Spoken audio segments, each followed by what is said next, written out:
You know, if they're doing a poll, they get 10,000 new objects, and then they get a rush because they're planning on implementing search this week. And search obviously has different URLs for every single result, so that's the opportunity to really be problematic if a lot of people are searching for their own videos or posts or tweets or whatever.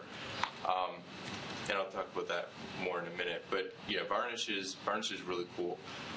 Varnish can generally handle a lot of traffic, but we wanted to, but again, Apache really can die pretty quickly under heavy loads. I mean, you don't really need to have a very large number of concurrent users in order for it to die.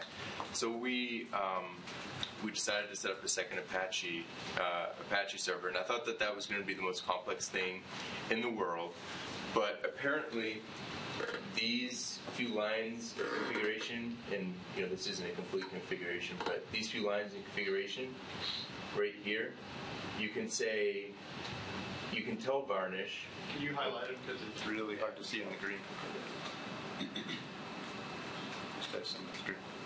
So these lines right here tell Varnish this is where Apache lives, and then starting on line 22, you can tell it to ping your server every 5 seconds.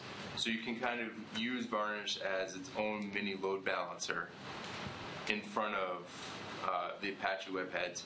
And then this line of code down here, so we have 2 webheads. This line of code down here tells Varnish to use the Apache servers round robin if they're both healthy.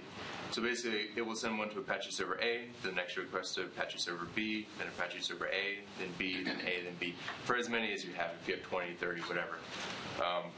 And you can actually weight those if you want. So if you say, for example, in our case, only one server is doing the poll, the other server is just really doing a read. So you'd probably want to weight towards the one that's not doing the poll, since that takes some CPU. So we essentially have. So like I said, we have the load balancer, which is switching between Varnish servers, and the Varnish servers, which are individually switching between Apache, and we're able to handle extremely large amounts of traffic, no problem. We were able to run imports of 30,000 items while having 5,000 people connected, and having 5 people logged in, which bypasses the Varnish cache, and it didn't stutter. So I guess the point of this is, if you're looking for high performance, Varnish is the way to go. Memcache. Oh, that's actually something to talk about. So we were looking at the Drupal caching. We were looking at using Memcache. And then we realized that it probably wasn't necessary, so we took it out, and then very quickly realized that we needed it. And there's only one reason why we needed it. Because the 2 separate Apache servers had separate file systems, the first Apache server to get hit after a cache clear would cache CSS and JavaScript, and then record in the database that it's cached and here's where the file exists. But then the other Apache server would go, oh, it's cached, and go to get it and not find the file because it's not the one that cached it. Memcache makes it very easy to do something called prefixing. So it's very easy to prefix the cache with the particular Apache server, which doubles the memcache size, but allows each individual Apache server to create its own independent cache for things like the JS and CSS. And once we did that, things worked perfectly.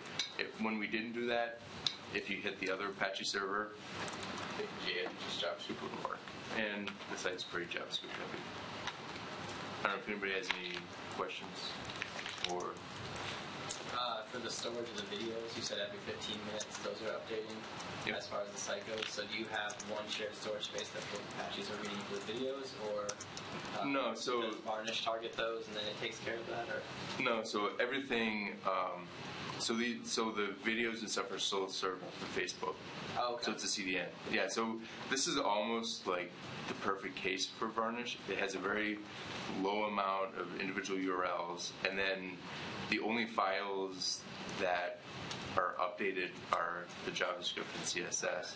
Everything else lives on Twitter or Facebook, and we don't have to worry about their CDNs. I mean, And if those users delete them, delete the videos, what do you do? Is it saved at all, or do they just go away from the that's a question for Steven. Okay. I'll go. And who did you use for your load testing? Blitz.io. I'm pretty happy with their service.